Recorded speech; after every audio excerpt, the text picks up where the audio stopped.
Orange Ape Forge here. Today we are opening the ATkrou GY200, I believe.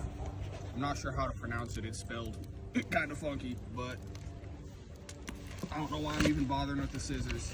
The side of the box is kind of half open. I could have gotten those instructions last night if I wanted to.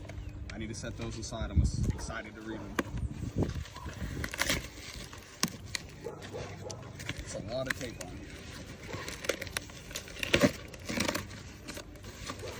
I hope I made that look easier than it was. Got some sort of foam around here.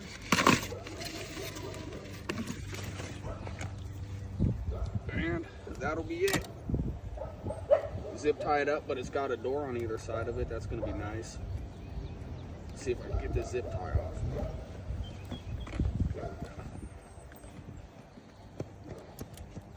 Oh.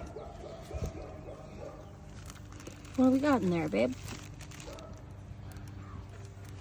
That's more than likely, I think, just a fire brick, I believe. That's for one of the burners here. All right, The so other burner. for the newbies, what's a fire brick? Regulator. Fire brick's just something that's not going to catch on fire, but it's going to retain heat a whole bunch. So that actually, once that gets unwrapped, that's the splitter hose for that. So you could use 1 or 2 burners if you want. But once that's unwrapped, that'll sit in the bottom of here, and it's just a solid area that's not going to burn up or anything. Okay. The way it sits isn't bad. We'll have to make some sort of little stand for it to get it up off the ground some, but it's a pretty decent size, and if you're just starting out, it definitely seems like it has everything you need.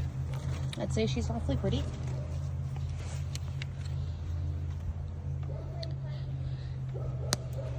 Yeah, fire brick. All set? Yeah.